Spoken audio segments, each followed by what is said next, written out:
هذا الفيديو غادي نتكلموا ولا غادي نشوفوا الاخت الماريه الجزائريه كترسل 7 ديال الرسائل للجزائر، اقصد للنظام الجزائري وحتى الشعب. عندي 7 رسائل للرئيس تبون وبوصبع المبردع والنظام الجزائري. الرسالة الأولى رسالة خاصة، كاين 4 رسائل من المغرب وكاين 2 تاع الرسائل من الجزائر. نبدو بالرسالة الخاصة الأولى والأهم اللي هي راهي جاية ديالتك يا تبون، وجد روحك.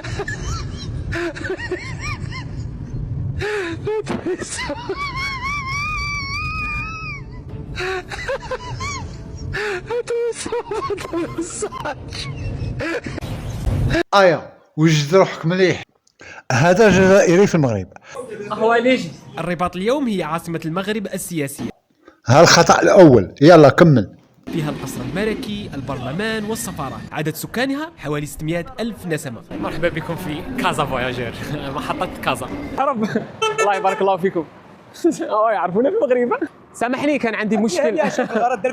أولا الرباط ماشي مدينة سياسية، الرباط مدينة إدارية فيها الإدارات اللي كنحتاجوها كمغاربة. اعتقال وترحيل المؤثر الجزائر بعد فضيحته في فيديو له وهو يقوم بحركة غير أخلاقية في ملعب مولاي الحسن في مباراة الجزائر والكونغو، وبعد وصول الفيديو إلى الشرطة المغربية تم اعتقاله وترحيله من المغرب عبر طائرة عاجلة إلى تونس ثم إلى الجزائر جزاء له بما فعله. وكذلك فضيحة لنا كجزائريون، وهو سلوك غير لائق وفضيحة أمام العالم. دروك جيت استفزيت المغاربة ودرت واحد الحاجة اللي درك 40 مليون مغربي غطى عليه. أولا السلام عليكم الإخوان المشاهدين هذه القناة، تحياتي لكم لي زابوني المشتركين الجداد، شكرا أخوتي، مرحبا بكم في هذه القناة. ما تديوش أخوتي على الخلفية، مازال إن شاء الله غنريق الخلفية إن شاء الله تكون زوينة، لكن شوف شنو كيخرج من العقل، شنو كيقول اللسان. شوفوا كذلك واحد الجزائري راه هنا في المغرب سياحة، لأول مرة كنشوف جزائري درويش ظريف تلاقى مع واحد المغربي في مسجد الحسن الثاني اللي كاين في الدار البيضاء. المغربي عطاه درس. بغيت هاد الرسالة ولا هاد الدرس ديال المغربي توصل للشعب الجزائري، ماشي النظام، للمجتمع الجزائري.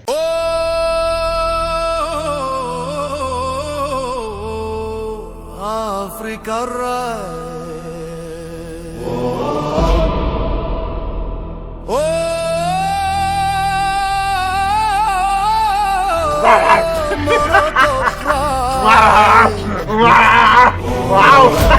وانهات وانفل اجي بويكا، يلا دخل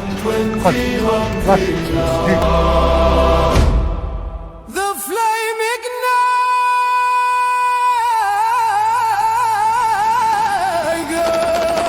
غير صبر اخويا وما تقلقش الا شتي هذا الفيديو طويل، حسبوا بحال شي فيلم وثائقي. هذا الفيديو غادي يمشي سلسله فيها المقدمه والعرض والخاتمه. فيديو بالنسبه لي كفيلم وثائقي خصك تتفرج فيها اخويا، غير ما تقلقش وتبع الفيديو. قبل ما نبداو بغيت نتكلم على الجمهور الجزائري، وبغيت نتكلم على هذاك البوال اللي بال في الملعب الجزائري وكيصور، وغادي نشوفوا داك اللاعب الجزائري كيستهزأ بداك التمثال ديال لا حول ولا قوة. فين كابرين؟ هذاك الجزائري انت اللي كتشوفني، فين كابر؟ الجمهور ديالك واللاعبين ديالك وحتى انت فين كبرتي؟ فين قريتي؟ فين تربيتي اصاحبي؟ شكون اللي رباك؟ ماشي امك، ماشي الاب. سبحان الله. أرادوا أن يسخروا من باتريس لومومبا ولا المشجع الكونغولي اللي كان يمثل المناضل الكونغولي باتريس لومومبا، فإذا بالعالم بأسره يتحدث على الفضيحة ديال اللاعب الجزائري، كل شيء تهجم على اللاعب الجزائري، على الفضيحة الأخلاقية اللي دارها، على ذاك التصرف اللا أخلاقي اللي دارها، بينما المشجع الكونغولي حظي بتكريم من طرف الاتحاد الإفريقي لكرة القدم. بالمشجع التمثال انهار بكاء بعد إقصاء منتخبه. رئيس الاتحاد الإفريقي لكرة القدم موتسيبي اختار تكريمه والتقط صورة تذكارية معه، كما حظى بإعجاب واحترام الكثيرين على الشبكات الاجتماعية، إذ كان يظل ثابتا كتمثال طوال جميع مباريات الكونغو، مستغلا الشبه بينه وبين زعيم التحرر الوطني في بلاده باتريس لومومبا. اعتقال وترحيل المؤثر الجزائر بعد فضيحته في فيديو له وهو يقوم بحركة غير أخلاقية في ملعب مولاي الحسن في مباراة الجزائر والكونغو. غنعطيو الجائزة ديال أحسن بوال في كأس إفريقيا. أنا ما يمكنش نشريو لها الخروق صاحبي. ما الخروق أصاحبي كاينين عند بوجود أصاحبي. لا ما يمكنش تصور والله العظيم كانت تربية بيوت الرذيلة ديال المشجع اللي محشم مقدم، على بالي بلي انت في بلادك مولف بالوسخ ومولف بهذاك الشيء. قال بوتفليقه خراوين تحب. فرق ما بين تربية الملوك وما تبقى والله العظيم. حط لهم اللوز والكركاع البنان، اللوز والكركاع والبنان، سبحان الله العظيم. والمهم حاطينه وراه كلشي محطوط ديالك، كلشي عندك، كلشي حداك، وكيحفن وكيخشي في الجي. مالك اصاحبي مالك؟ راه والله راه موجود يسالي داكشي، ونعاودوا يحطوا لك الطباصل ويحطوا لك البنان ويحطوا لك اللوز ويحطوا لك الكركاع. غادي نلخص لكم، هذه هي تربية بيوت الرذيلة، تربية البورديلات، تربية فيلاج اللفت، تربية ولاد بوتقبة. كنكره انا هذا نظام وشعبان وحكومتان، والله العظيم كنكرههم. ما كنحملش الجزائري، ما كنحملش نشم ريحته، ما كنحملش نسمعوا كيفاش كيهضر. قانون جديد بسبب وراني مسجون، الاحتراف باقي بعيد حق الجمهور راهو مدفون، ومشيت فيها مظلوم في الدنيا دا حالي ونغير. نشكر التلفزيون العمومي الجزائري على الاحترافية تاعو في عمل هذه التقارير والفيديوهات على المراركة والمخزن. هذا الأخ منير الجزائري عنده منصة في التواصل الاجتماعي في اليوتيوب، كيكذب وكيستهزأ من الإعلام الجزائري ديالهم. علاش كتكذبوا على الزوالي الجزائري؟ عايشين في واحد الفقر، في واحد الجوع. والله غير غادوني يا خوتي نشوفوه مع بعض. والله قعدوا معنا حتى اخر فيديو راح تكتشفوا حقيقة المغرب، حقيقة المراركة كما يقولوا هما. اسمعوا. حيث يفترض أن يكون السوق. شوف نعاود الموسيقى الحزينة هذه. حيث ما على بال إذا نبكي ولا نضحكوا ولا الاحترافية كيديروا تقارير للإعلام العمومي الجزائري على المغرب في الأخبار. والله صراحة غير احترافية يا غاودي. بسم الله. يفترض أن يكون السوق مصدر رزق وكرامة يتحول إلى مصدر رزق وكرامة مستنقع في المغرب. شوف صاحبي، شوف عشيري، شوف كي داير. خضار تعرض على الطين، ونساء ورجال يساومون على لقمة العيش وسط الإهمال. ولم يصنع المطر الأزمة، بل عر غياب البنى التحتية التي أغرقت كرامة المواطن وتركت كرامة المواطن. المواطني أنا وصاحبي وخويا وجاري، واش حنا هذو؟ وحدهم يواجهون الوحل، بينما تجفف الميزانيات بعيدا عنهم. وعبر طرق القرى تلتقي عربات. وهذا الموسيقى ما على باليش داروها حزينة باش يشعرك بواحد الحزن. شوف ماذا المغرب، هذا هو المغرب، هذا هو المغرب. تجرها الدواب، وبين ركاب أطفال تلاميذ وأكياس وأجساد متعبة. وهذه الكرويلات اللي للأسف هي النقل المدرسي اللي كيستعملوه الأمهات والآباء باش يجيبوا أولادهم يقراو.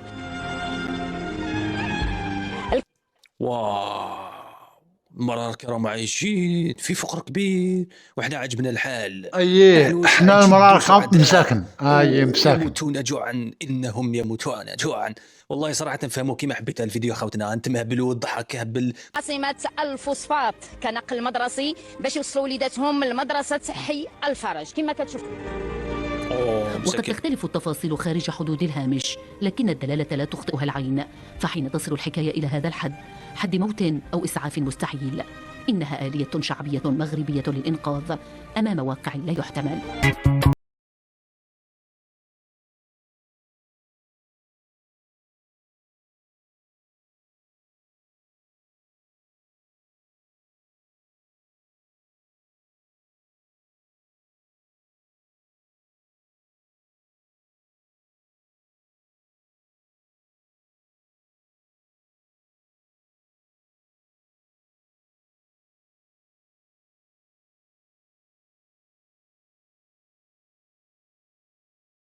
صلي وشرب صلاة الاستسقاء، قلتها لكم والله إنا عدين الراس.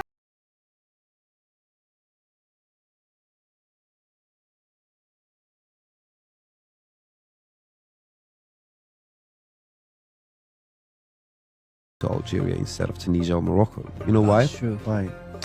Because Algeria is not really open for tourists. Right. And because of this, it's not built for tourism. Exactly. Thank so you. It's not fake. If you go to Morocco, the real deal. Exactly. If you go to Morocco, it's designed for you. Yeah. It's exactly what they want you to see. Yeah. Because it's built. It's for what they want to show. What they want to show. Yeah. Because you're a tourist. Algeria now, you're gonna see as realistic as life. It can be. You're gonna see real life. Real life. Yeah. Exactly. So you're gonna see the North African well, culture. Well, that's attractive to me. دخلنا عليك والله.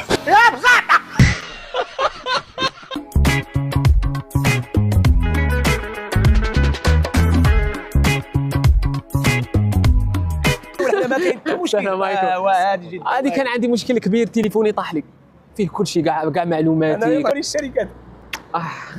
ما قلت لي دروك غادي يأذن المنادات باش ندخلوا المذهب المالكي. احنا ثاني المذهب المالكي. المالكي بحال الامام مالك. انا نقول سمح حنا دروك نتلاقوا نستنوا في المنادى باش ندخلوا للمسجد. ان شاء الله. الراحل الحسن الثاني رحمه الله، هو دابا العائله تيكون فيه التصويرات ديال الملك، يعني رمز البلاد. هذا ما عندك دير رمز البلاد ما عندك. لو كون ما هو هذاك واحد والو. دابا حنا دابا ديما تيكون واحد الرمز تيكون هو اللي تنقولوا حنا بحال سايق السفينه. ما يمكنش جوج الربان يسوقوا سفينه، واحد الربان اللي تيسوق. هذاك هو رمز البلاد، تيكون ديما في اي دار في اي حاجه. دابا اي واحد هضر على اي حاجه تقول ليه الملك.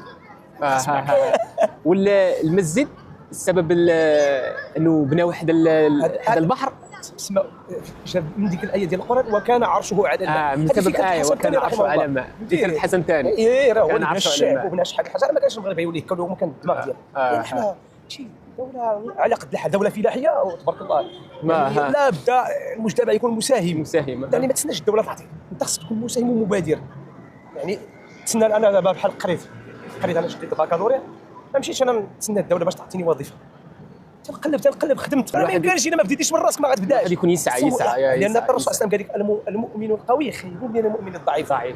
تكون ديما انت مبادر، ديما تكون المبادره عندك، ديما تكون يعني تكون اجتماعي، تكون مختلف. غتعرف ربي قال لك يا ايها الناس ما قالش واحد يا ايها الناس كاع ديال الدنيا، انا خلقناكم شعوبا وقبائل لتعارفوا ان اكرمكم عند الله اتقاكم من له تقوى هون. يعني ما تقوى معك والو، ما كتبغيش الخير الناس ما غيجيكش. شكرا على هذا الكلام الطيب. لا حنا الاخوات الحمد لله خارج من القلب. تدي من هذه الدنيا لا شيء. كتسمع عمل صالح، يعني معامله بينكم غير الدين ومعامله. جيتي نحتقرك وتحتقرنا علاش؟ الايديولوجيا ديال برا اش كدير لنا؟ حنا مسلمين عندنا عقيده وحده، عندنا واحد المبدا اللي خصنا نمشيو عليه، القدوه هو الرسول صلى الله عليه وسلم. إذن الجماعه الان احنا امام مدخل مسجد الحسن الثاني، راح نتوضوا ونصلوا. اليوم يوم جمعه، يعني الحمد لله راح نكتشفوا في يوم الجمعه ونزيدوا نكملوا جولتنا في كازا.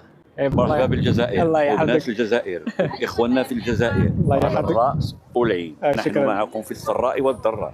شكرا. ان شاء الله تزورنا ان شاء الله. مرحبا بكم. ورانا رحتي بالسلامه. كاع حافظين هذه كاع. لا عزيز علي، انايا تنحب بزاف عبد القادر شعو، رابح رياض. الحمام اللي والفتو مشى عليا، ما بقى لي في الدنيا ما ندير امل. دحمان الحراشي. دحمان الحراشي. عن الجزائر بلد الجوار. الانسان يطلع ويتثقف، عنده ثقافه عامه. دابا فاجاتونا من كل النواحي بصح. حب، ترحيب، معلومات على الجزائر. والله ما عنديش نقول. والله ما خلينا صحيح. نقعد ساكت. ما هو السبب؟ لانكم في القلب. الله يحفظك، بارك الله. الانسان عندما يحب شيئا يضعه في قلبه. خجلتونا والله، خجلتونا. رسائلنا من المغرب نتمنى ان تصل الى اخواننا في الجزائر ان شاء الله. اذا سالوكم عنا وذكرونا بخير ان شاء الله. والله العظيم الصوره تحكي عن نفسها، الصوره تحكي عن نفسها. شكرا، بارك الله فيك، شكرا. السلام عليكم. اسمك كريم؟ لطفي. لطفي. لطفي ما شاء الله. اسمك حسين. لطفي حسين. الرسالة الثانية من العاصمة المغربية الرباط بلسان وكاميرا مواطن جزائري راه يقول لك شوف العاصمة كي لازم تكون تبون. اتفرج. تبون هذه قولها عاصمة، راك فاهم؟ هذه تجي عليك إلا قلت عاصمة. هذه عاصمة، هذه هو عاصمة المغرب الرباط. الله يبارك، يعني حتى الجو ما شاء الله. صبر منا على ضروات، على بالك واش راني مخبي لك تبون. احنا النظام تاعنا حاسب بلي العاصمة هي برك كلوب دي بان وسيدي يحيى، لكن لا علينا خليه يشوف يتفرج ويكتشف. الرباط عاصمة المملكة المغربية. الرسالة التالي تالي كاتبون انت والنظام الجزائري والمبردعين وبوصبع هي السيارات اللي يسوقوها الناس في المملكة المغربية. قارنها برك بالسيارات اللي عندك في الشوارع الجزائرية. شوف هذا الفيديو أيضا اللي صوره ورسله لك واحد جزائري. حكمتني كريزة عمي تبون على واش يركبوا مغاربة. ها أنا عمي تبون، شوف الناس كيف تعيش عمي تبون. ها يا ربي يا ربي. شوفوا خوتي، ها شوف الله يبارك. والله راك تقول راهم سعوديين، راهم قطريين، ولكن في الحقيقة هم مغاربة اللي تقولوا عليهم اسيدي المجاعة والفقر. والله لا ركبتوا على السيارات اللي يركبوها مغاربة. ها شوفوا اخر موديل خوتي العزاز. ها بارطاجي لي البوصبع وطاقي لي بوصبع ودير اللايك يوصل الفيديو البوصبع. ها انا شوفوا خوتي نتحداكم جيبوا لي دولة افريقية فيها هذا النوع تاع السيارات اللي ركبوها مغاربة. ها كلشي خوتي نوفو جديد يا خوتي. فهمونا بارك الله فيكم واش بالفعل راني في المغرب ولا راني في دولة أوروبية. يرحم والديكم. المغاربة اللي تقولوا عليهم اسيدي المجاعة والفقر، والله لا ركبتوا على السيارات اللي يركبوها مغاربة. ها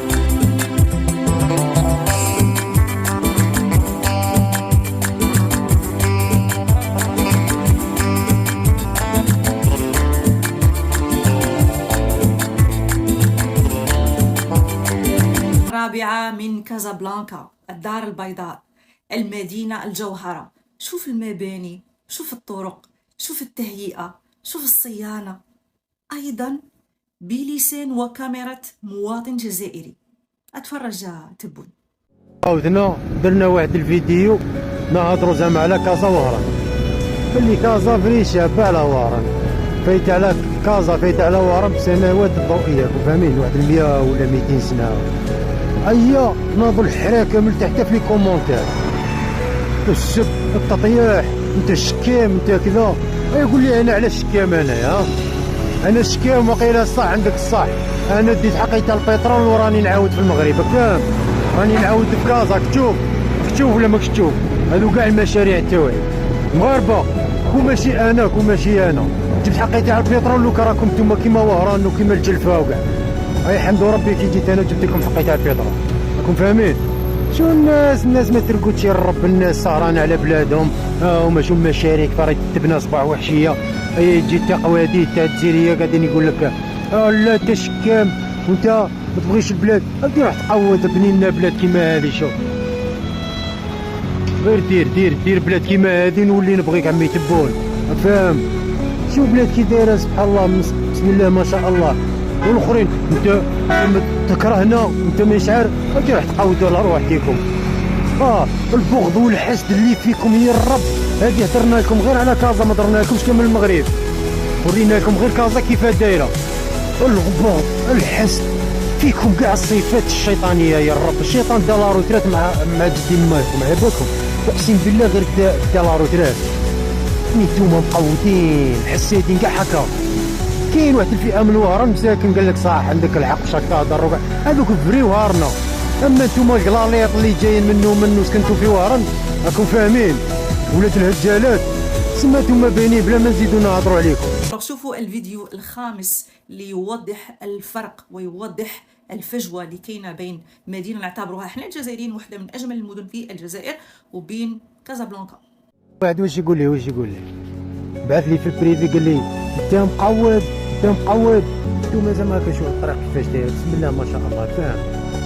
صح عندك الصح خويا، صح انا مقود، انا لو برومي رانا مقرفين، راني ما نزيدش نخدم انايا، عاد ندخلوا الجنايات صاي دوك الجنايات دوك يدخل فيك واحد تروح جناية 16 سنه حبس. راني شريت الشياه راح نخدم انا دوك راح نسرح وخلاص، راني بطلت الحاج غير شوف كما اخرين ولينا مجرمين والله غير راك تشوف قال قلبونا ارهاب والله لا يتربحكم دوكم لا كيفوت لو برومي دوك تلقاو ارهاب الطرقات. الشعب على بالو بكلش وراه ساكت على كلش وهو السبه في كلش ويستاهل كلش، بدون نقاش بدون منازع. احنا ما نريكلاميوش ما نجيبوش حقنا مع. بالنسبه للناس اللي ما فاهمينش اش وقع في الجزائر، دولة الجزائر كل أصحاب الشاحنات أو أصحاب النقل خذوا قرار اللي هو الإضراب، يعني حتى واحد ما يتحركش ترونسبور، يعني الشاحنات الحافلات الطوبيس كلشي تشلل في الجزائر بسبب اش؟ بسبب جوج النقط. النقطة الأولى هو خرجوا قانون اللي دار كسيدة يدخل للحبس، يعني دير انت كسيده غادي تدخل الحبس لانك تسمى مجرم او تسنى يحطوك في بعض الاوصاف اللي كما ذكر هذا الاخ هذا، يعني بعض القوانين كارثيه بكل صراحه. من بعد ما كنا نتعجبوا القانون اللي خرجوه اللي قالوا المشجعين اللي موجودين في المغرب، وياك تشكر المغرب، عندك تبان في الصحف او تشد الميكرو او تقول المغرب راهو زين او المغرب راهو فيه وفيه وعاملونا، هذا الشيء ممنوع. لا، خاصك تيري، خاصك تبدا الهضره في راسكم. اودي روح تعطي خويا ساعدني، روح تعطي خير لك، روح شو البلاد، شو كازا كي دايره، تشوف الماكس، تشوف شو نبقى علاش اخوتي الجزائريين نتوما ما تستاهلوش تعيشوا في احياء نظيفه، في بنايات نظيفه صديقه للبيئه كيما هاك، بنايات نقيه، شوارع نقيه، تستاهلوا. ومع ذلك أنا جبت لكم رسالة سادسة من ولاية عين وسيرة باش تشوفوا الفرق. هذه ولاية عندنا، اتفرجوا. هذه طلعت ولاية عين وسيرة، تمنك وبين هذه ولاية، هذه ولاية تمنك وبينها.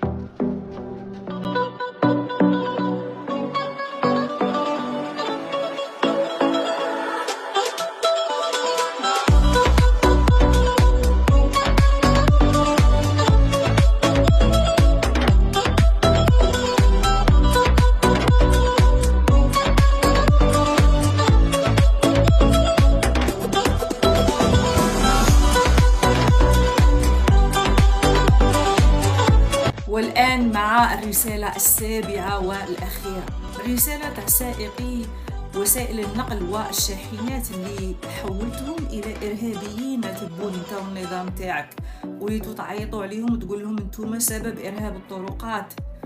شوفوا هذا الفيديو. تحيا الإرهاب قد لا يحيى الناس الكل والكلمة اللي خاطئة. تحيا الإرهاب ومحروق الحكومة. منك ليها. أنا كنت إرهابي. قلنا منك ليها، أنا ما تقولي حتى شيء. أنا تحيا أنت ويحيى والرجال الكل. هذا هو الفرق بين أنك أنت تكون عايش في دولة حقيقية وبين أنك تكون عايش في زريبة، إي أون بلوس تزيد تنحقر في هذه الزريبة. يعني واش هي الحاجة اللي حتخلع تخلعني أنا بها كجزائري؟ المغرب كيفاش جاك؟ المغرب أحسن من الجزائر، المغرب أحسن من الجزائر. لا كيفاش جاك المغرب؟ واعر. المغرب زوين؟ زوين بحال أوروبا. بارك الله. جميل جدا.